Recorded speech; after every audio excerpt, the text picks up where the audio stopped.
Bonjour les amis, c'est toujours avec beaucoup plus de plaisir que je suis là avec vous. Sans plus tarder, abonnez-vous pour ne pas manquer mes prochaines vidéos et surtout pour m'encourager à chercher les informations, à les analyser et à les partager avec vous. Vous pouvez aussi commenter la vidéo. Cela va me permettre aussi de comprendre vos idées et je vais vous répondre si possible, dans le respect des normes.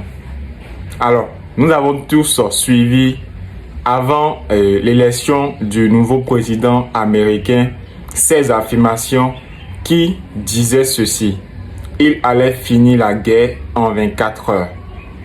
Finir la guerre en 24 heures. Aujourd'hui, il est président. Qu'est-ce qu'il fait? Quels sont ses projets? Suivez cet extrait. Je dois parler au président Poutine, mais il ne peut pas être ravi. Il ne se débrouille pas très bien. Certes, il se démène. Mais la plupart des gens pensaient que la guerre serait terminée au bout d'une semaine. Et maintenant, c'est parti pour 3 ans.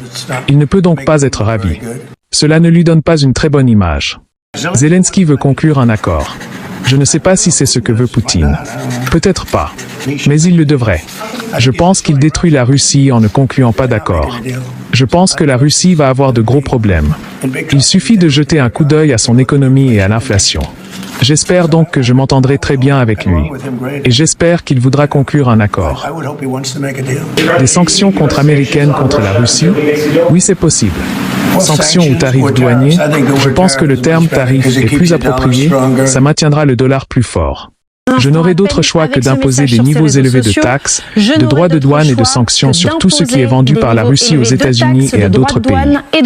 Et voilà, de 24 heures, nous sommes passés à plus d'1 an. Je crois que c'est normal parce que les négociations vont prendre beaucoup de temps. Il faut comprendre ce que veut chaque équipe et essayer de leur donner ce qu'il faut. Nous espérons qu'ils vont aboutir à de bonnes choses.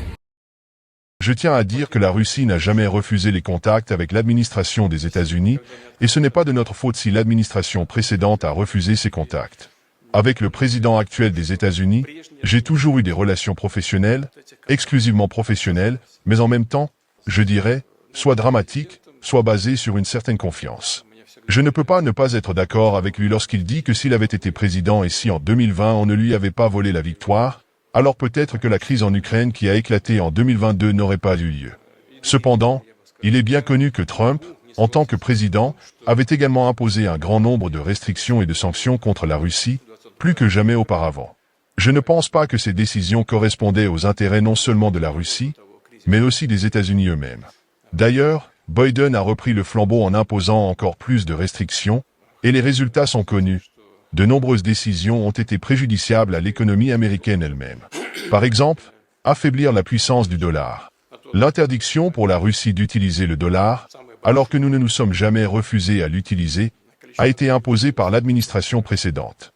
À mon avis, cette décision cause un dommage très sérieux aux États-Unis eux-mêmes. Mais sans entrer dans les détails, je dirais simplement que nous voyons les déclarations du président actuel concernant sa volonté de travailler ensemble. Nous avons toujours été ouverts à cela. Quant aux questions liées, disons, aux négociations, nous avons toujours dit, et je tiens à le souligner à nouveau, que nous sommes prêts pour ces négociations sur la question ukrainienne. Cependant, il y a des points qui nécessitent une attention particulière. Par exemple, le chef actuel du régime de Kiev, lorsqu'il était encore un chef d'État relativement légitime, a signé un décret interdisant toute négociation.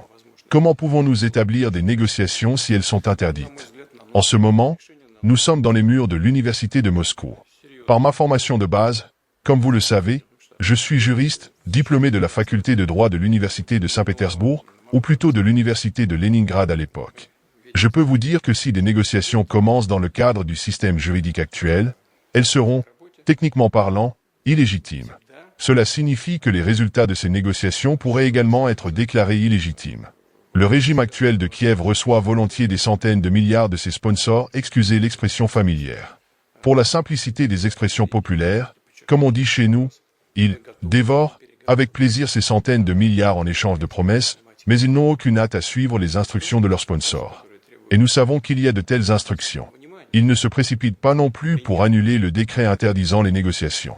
Mais je pense qu'en fin de compte, ceux qui financent tout cela devront les forcer à le faire, et je pense qu'ils n'auront pas d'autre choix que de le faire. Cependant, tant que ce décret n'est pas annulé, il est difficile de parler de la possibilité de commencer, et surtout de mener à bien, ces négociations de manière appropriée. Certes, on peut évoquer certaines prémices, mais parler de négociations sérieuses dans les conditions où la partie ukrainienne interdit de telles discussions est très compliqué. En général, avec l'administration actuelle, il pourrait y avoir de nombreux points de convergence pour rechercher des solutions sur les questions clés d'aujourd'hui, comme la stabilité stratégique ou les questions économiques. D'ailleurs, pourquoi pas? Nous sommes parmi les plus grands producteurs de pétrole au monde. Actuellement, les États-Unis occupent la première place, suivis de l'Arabie Saoudite et de la Russie. Ce qui est caractéristique des économies russes et américaines, c'est que nous ne sommes pas seulement parmi les plus grands producteurs d'énergie, mais aussi parmi les plus grands consommateurs. Cela signifie que des prix trop élevés sont mauvais pour nos économies, car ils affectent la production de biens à l'intérieur du pays, tandis que des prix trop bas sont également nuisibles, car ils sapent les capacités d'investissement des entreprises énergétiques. Il y a donc des sujets à discuter.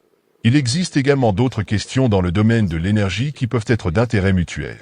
À ce propos, je doute que le président actuel des États-Unis, M. Trump, avec qui nous avons travaillé lors de son premier mandat, prenne des décisions qui nuiraient à l'économie américaine. Il est clair que les deux hommes se connaissent très bien. Quand tu les entends, tu sens que c'est deux grands hommes qui se confondent verbalement. Je crois que c'est normal. Mais la question que moi je me pose, tout le monde connaît M. Donald Trump. Du coup, on se demande, est-ce qu'il a un intérêt à laisser la Russie gagner et prendre les territoires qui appartiennent à l'Ukraine? C'est juste des questions.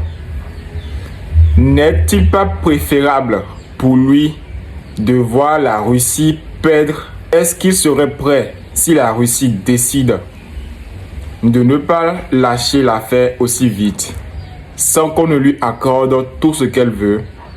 Est-ce que le président des États-Unis sera prêt à fournir assez d'armes à l'Ukraine pour finir avec la Russie?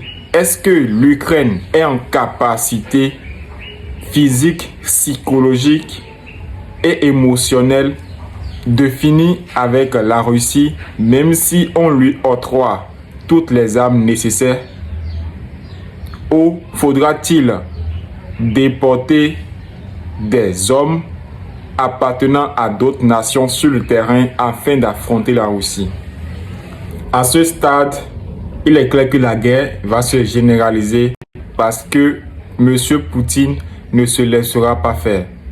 Les amis, dites-moi ce que vous en pensez en commentaire. Ça me fera beaucoup plus plaisir de vous lire et de comprendre mieux aussi.